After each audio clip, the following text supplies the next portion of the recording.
Waduh, sepertinya posisi Mas Wapres Gibran semakin terjepit. Selain tak dibawa saat silaturahmi dengan para purnawirawan, Presiden Prabowo sepertinya semakin cuek, bahkan tak terkesan bela sang Wapres. Waduh, gimana ya? Presiden Prabowo nampaknya tidak kuasa menolak aspirasi para purnawirawan TNI.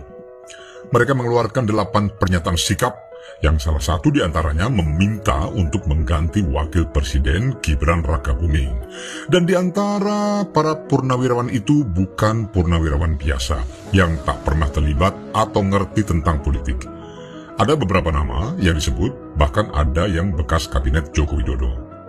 Rakyat paham, isu ini akan menimbulkan gelombang keriuhan politik baru. Presiden sendiri, usai bertemu penasihat khusus bidang politik keamanan, Jenderal Purnawirawan Wiranto, ini tidak menyatakan dengan tegas penolakan atas aspirasi para purnawirawan. Mengusulkan pergantian wakil presiden kepada MPR. Karena keputusan MK terhadap pasal 169 huruf Q Undang-Undang tentang Pemilu telah melanggar hukum acara MK dan Undang-Undang Kekuasaan Kehakiman.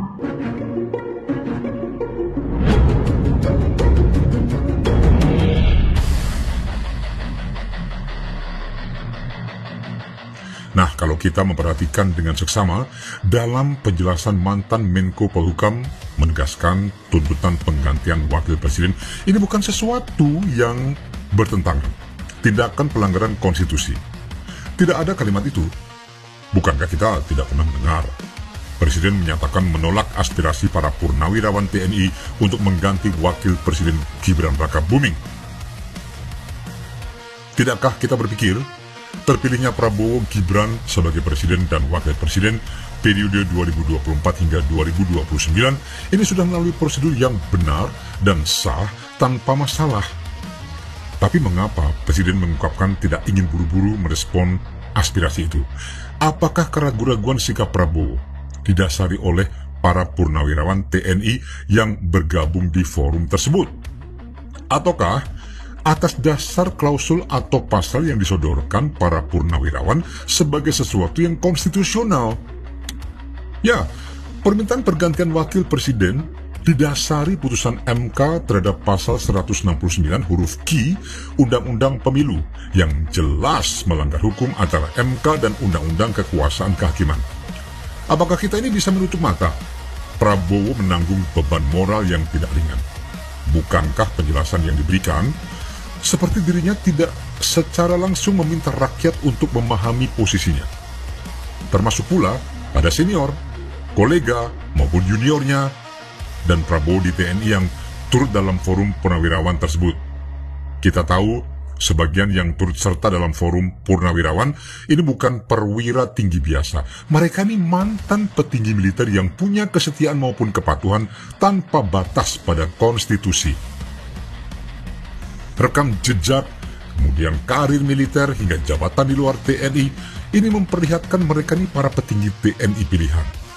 Ada Jenderal Purnawirawan Tri Sutrisno. Dia ini kan mantan Panglima TNI dan mantan Wakil Presiden. Siapa coba yang meragukan kecintaannya pada negeri ini? Jenderal Tri Sutrisno ini juga merupakan mertua dari Jenderal Purnawirawan Ria Mizar Triakudu, Menteri Pertahanan ke-25 Kabinet Jokowi pertama. Jenderal Purnawirawan Fahrul Razi, mantan Wakil Panglima TNI periode 1999 hingga 2000.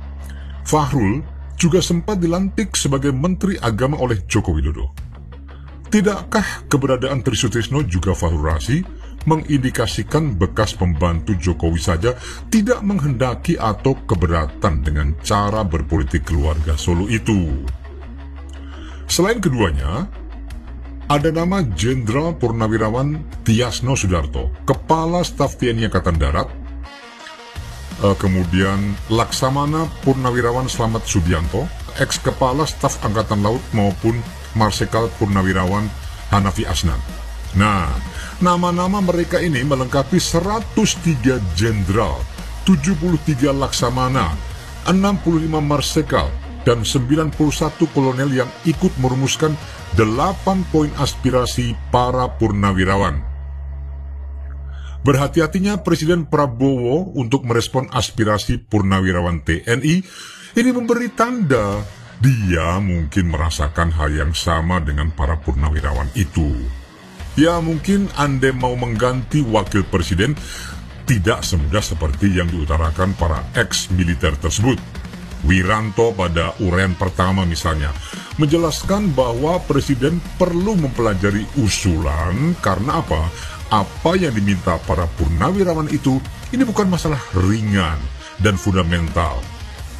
Tidakkah ini bisa diartikan Prabowo ini bakal mempelajari segala landasan hukum, pertimbangan politik, hingga berkomunikasi dengan partai pendukung pemerintah tentang hal ini, ya kan? Nah, alasan kedua yang disodorkan itu kekuasaan presiden tak terbatas. Ada penilaian trias politika di mana ada kewenangan yang dimiliki legislatif dan yudikatif. Ini buat menerima aspirasi purnawirawan TNI. Yang menjadi pertanyaan, akankah Prabowo segera mendeliveri pesan ini pada kadernya di DPR, termasuk meminta kejaksaan mengkaji kemungkinan pergantian wakil presiden?